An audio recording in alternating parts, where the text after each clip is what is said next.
Religion in US worth more than Google and Apple combined. Huh, that's crazy. That's just in the US. Imagine how much it would be worldwide.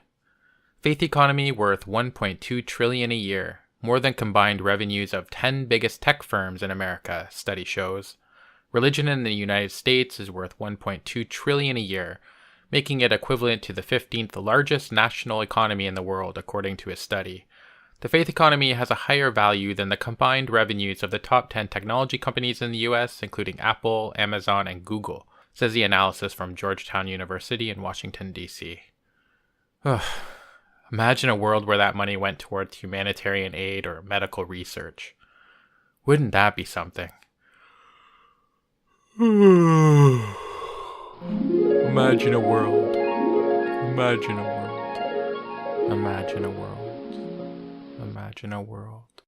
Imagine a world where you never read the headline, Faith-healing parents charged with murder in death of premature twin baby. The Mitchells, driven by religion, failed to send for medical aid when their newborn baby stopped breathing. The baby died mere hours later. If not for the intervention of the medical examiner, her twin sister may have died as well. This is nothing new. The mother's own sister was sentenced to 6 years in prison for the death of her newborn son. Worse, the majority of states have laws protecting parents and religious leaders from prosecution for child neglect, abuse, or even death for withholding medical care on religious grounds. And abetted by this legal cover, at least 140 children have died of perfectly treatable medical conditions in the United States from 1975 to 1995.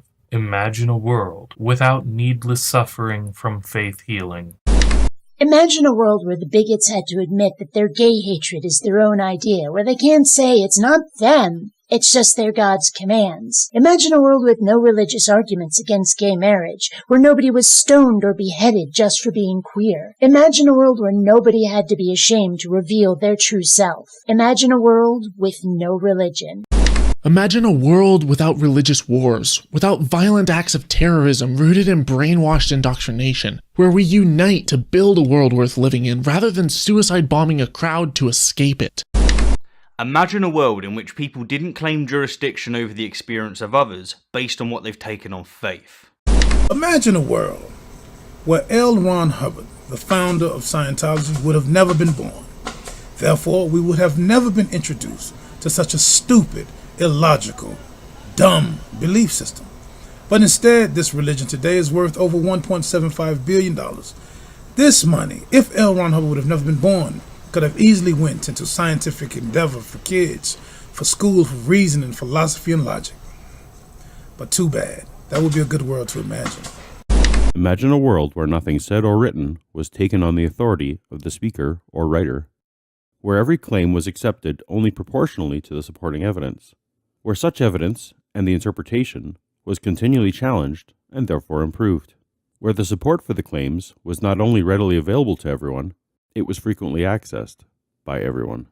When I imagine a world without religion, I don't necessarily imagine a perfectly peaceful world. What I do imagine, however, is a world where we aren't living in a reality where people are killing over their imaginary friends every single day. I don't imagine a world where people would always have reasonable discussions despite a difference in ideas. But what I do imagine is a world where people aren't scared for their lives when they criticize or discuss others' ideas. A world where we don't make excuses for extremists because someone offended their religion. Imagine a world without organized religion, particularly Islam. A world where freedom of ideas doesn't mean a risk to human lives every single day. Imagine a world without hijab, where you can see the wind blow through an Iranian girl's luscious, beautiful hair. Or at least imagine a world without niqab, where you can brush your hand across her smooth skin on her face. Or at least imagine a world without burqa, so at the very least, you can see her eyes. Or better yet, how about imagine a world without Islam? Imagine a world where no one spends precious time and money on treatments of disease which are not evidence-based. Countless lives are lost every year because people fall victim to pseudoscientific practices that just simply don't work. Often, these practices are based on beliefs involving the supernatural. Regardless of their origin, though, practices without an evidential basis are dangerous when relied upon as medical treatment.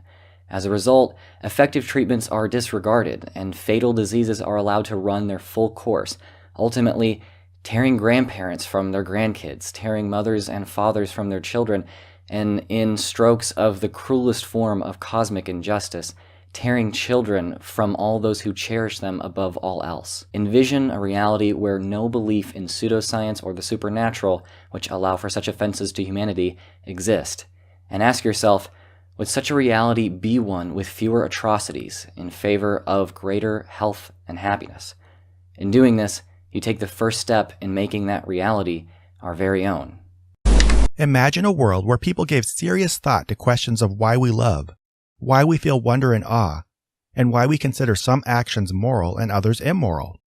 Where we continue to plumb the depths of these mysteries, using what we learn to make ourselves and society better, instead of just deciding they're all inevitably spiritual concepts that had to come from God. Oh, and where nobody claims there can't possibly be secular answers to these questions just because they themselves chose to stop thinking about them. Imagine a world that wasn't saturated by mainstream religion. Religious messages have been so normalized, people will take on very baggage-heavy labels as a default. Out of peer pressure, it's what's expected of them to do, even if they don't truly believe. And thus, undue reverence is given to ideas that are as equally absurd as any other mythology we have left far behind us. This normalizing of religion is the stagnation in society. And this prevents an honest, critical dialogue from actually happening. Imagine we could strip all of the emotion out of these arguments, all of the heritage, all of the baggage, and debate the ideas based solely on their merit. We would have won already. Imagine a world in which people didn't pretend to know things that they can't possibly know. Imagine a world without religious moral authorities. When faced with an action that conflicts with our conscience, we tend to rationalize it to avoid the mental conflict between doing something bad and being a decent person, one way being to project the responsibility onto an authority. If there were no morally authoritative religions in the world, then people wouldn't have the option to shunt responsibility onto an intangible, infallible, unchallengeable moral authority. Knowingly harmful actions, in terms of prejudicial or even violent acts, couldn't be excused by obeying the will of God. Of course, this isn't applicable to all religions nor all religious people, and of course there'd still be harmful acts and human authorities to appeal to, but no human authority is intangible, and any would be infinitely less infallible and unchallengeable than the moral commandments that are held with conviction to be the decree of God. Imagine a world where religious reverence isn't used as a shield for pedophiles, so that they can be recirculated into finding new victims in new areas. Imagine a world where children aren't scared of eternal damnation in hell, just for being themselves. They can go out, be free, love who they want to, and not have to worry about burning forever in the lake of fire. Imagine in a world where religion didn't teach that prayer or communicating with God would fix all of the world's problems. For example, after a natural disaster such as the recent hurricanes, people would potentially donate more money instead of gathering for prayer. Let's stick to what we know actually helps, instead of communicating to a God we can't prove is there and who supposedly created the hurricane to begin with. Imagine a world where morals and rules aren't dictated by ancient texts, but are allowed to develop and evolve as society changes.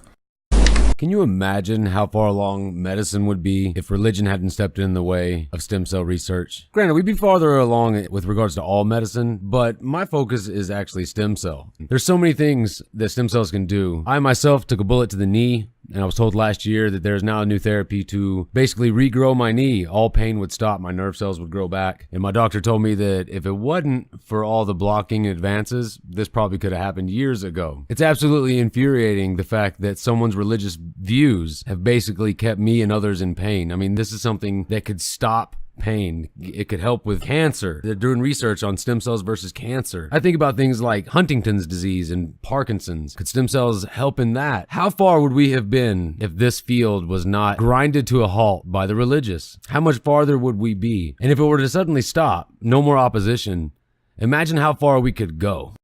Imagine a world without honor killing, where gays don't fear for their lives and where women everywhere are given equal respect and an equal voice and are treated like human beings rather than assimilating faceless into an ocean of silent black trash bags.